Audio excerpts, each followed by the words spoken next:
All right, hello.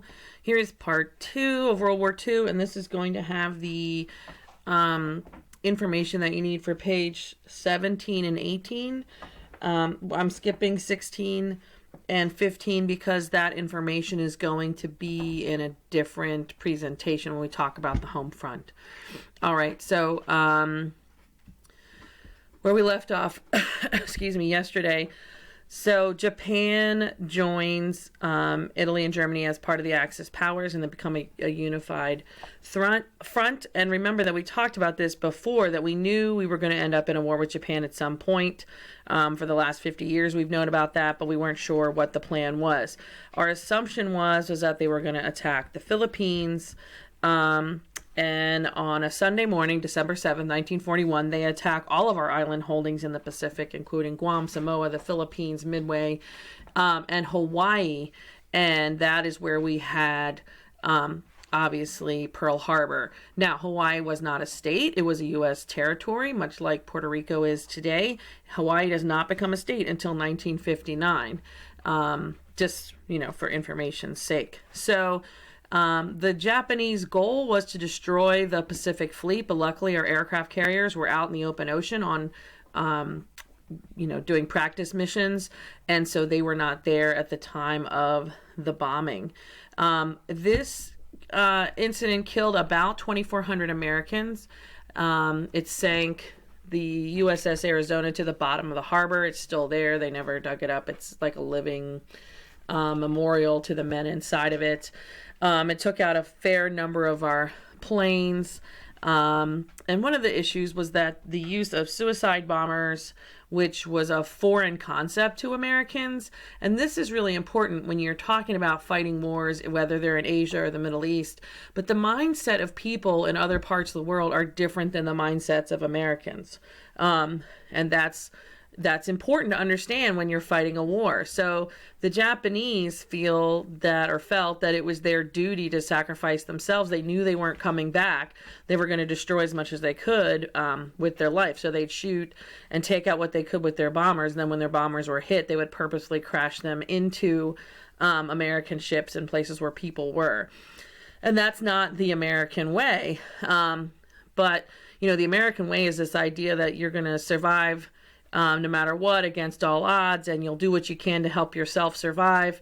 And so when Japanese capture Americans and put them in prisoner camps, they don't understand why Americans aren't committing suicide. And so they treat them like animals, because the Americans have no pride in their country and for their people. And see, in the Japanese culture, you sacrifice yourself for the sake of the better good. So, this is a really important concept that most people don't think about when you're talking about war. So December 7th, the war happens. December 8th, 1941, FDR goes to Congress and asks them to declare war, because that's how we used to do it. That's the way it's supposed to be done according to the Constitution.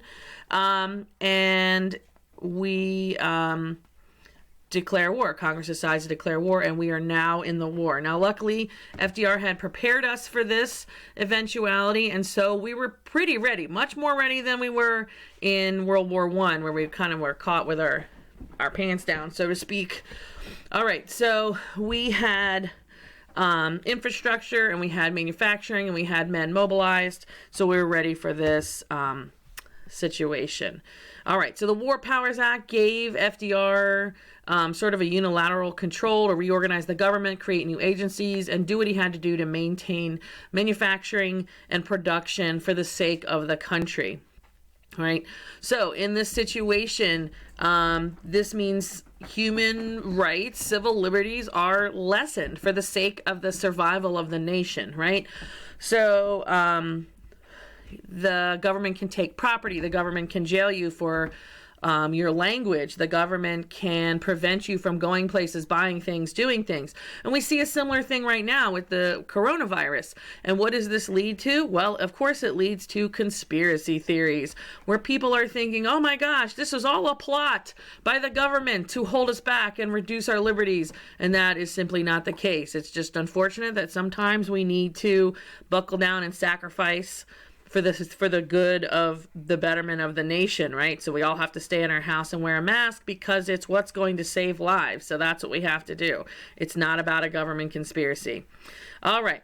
So, the Office of War Information, which we talked about before, it has multiple goals. It has domestic goals, which are to control the information that goes out to the public. These are the people that are reading mail, blacking out information in your mail, putting out propaganda posters, encouraging people to grow their own gardens, to reduce their meat consumption, to not drive their cars, all that kind of stuff. So that's the domestic piece. And then the foreign piece was to spread propaganda to Axis forces.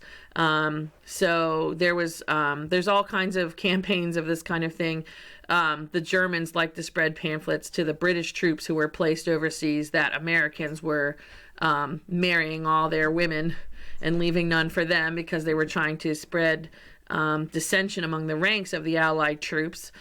But we did the same thing, and we encouraged Germans to capitulate, and we used, all kinds of, from humor to just outright lies and things to try and convince the troops or to demoralize them, things like that. So that's the purpose of the OWI. We see a lot of surveillance, what would normally be seen as illegal. And again, we see this happen in the Patriot Act. So after 9/11, people are scared, people are, hesitant. And so the Patriot Act passes, it's over 1,000 pages, and most of our elected representatives didn't even bother to read it. They just passed it. And it gave the government the ability to listen to our phone calls and observe our files without a warrant, without any kind of legal ground to stand on. But we weren't paying attention, and we were like, yeah, whatever's going to keep us safe. So that's kind of the thing that happens. All right, so the government is going to get huge because we need to manage this manufacturing and the distribution of goods and troops and everything else, and it's going to be very expensive. All right. But we had to shift focus as a nation. This was not, not that World War I was insignificant, but the control and the capitulation of the Nazis is imperative to the survival of, the Western world, to Christianity, to everything that we hold dear in life. So, and this is beyond, the Holocaust. People didn't know about the Holocaust.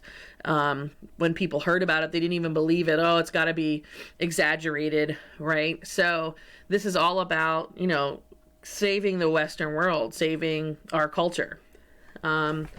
So the war and the money it made and all that fixes the economy.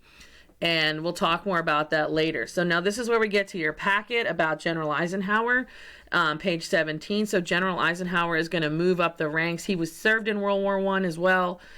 And he will end up being president. And he's a pretty darn good president.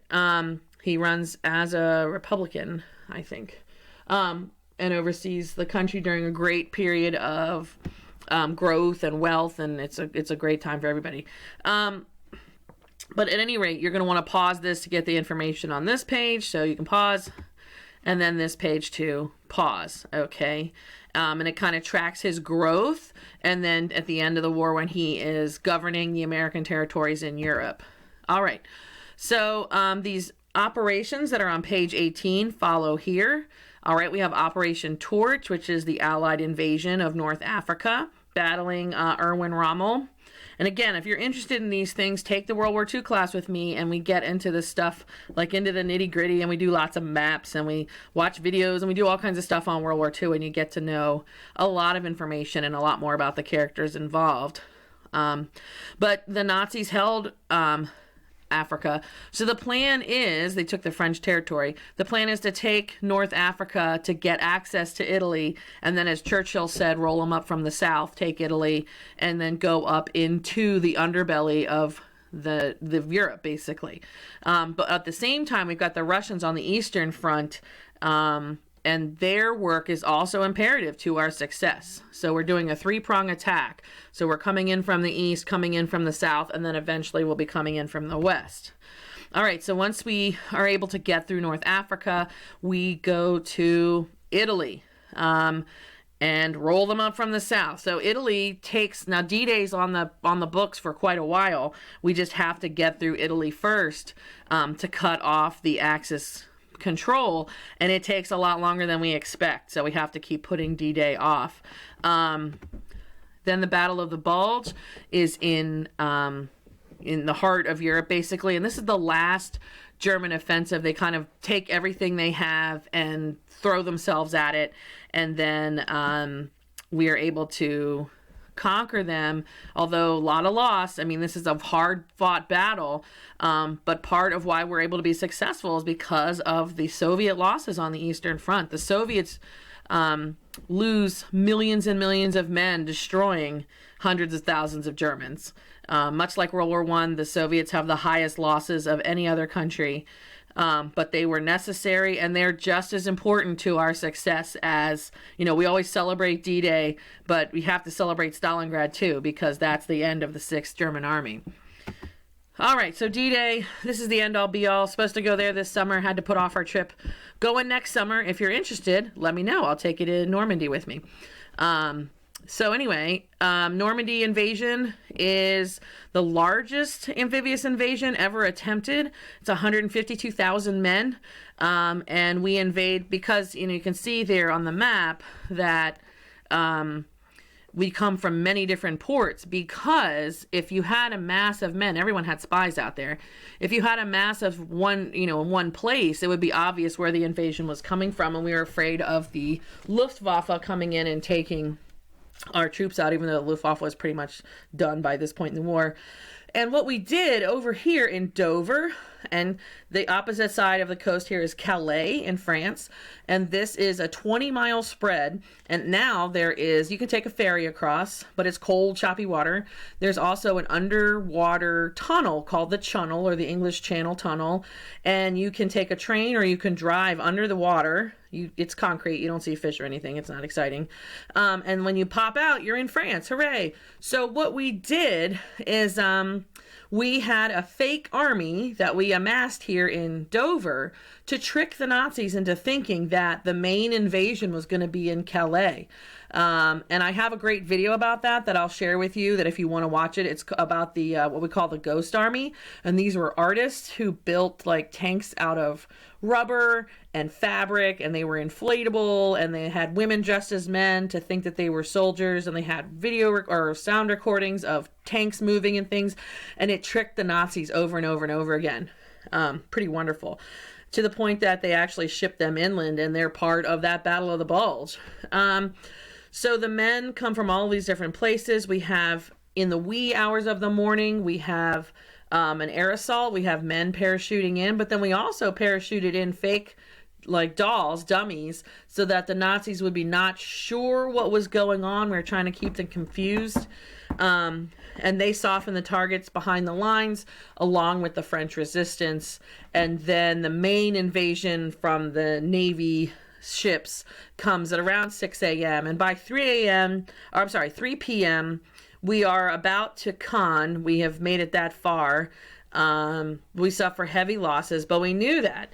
We knew that was going to happen, but it was necessary to get a foothold in the Western Front. Again, this is just the beginning of talking about Normandy. I could talk about Normandy forever and ever and ever, and I really think that every American should go to Normandy and experience that, stand there on that sand, see what it was really like. Because, yeah, you can watch Saving Private Ryan, but to get from the bottom, from that coastline, all the way to the top where the bunkers are, that's a 45-minute walk on a good day. And not with no one shooting at you, with no, equipment on you, without having been in the ocean and, shots all around. It's an unbelievable kind of thing. So anyway, that should be the end of page 18, and we'll come back later with some information about the home front and some of the other pages that you need to fill out. Thanks so much. Don't forget to use Remind if you want to ask me a question.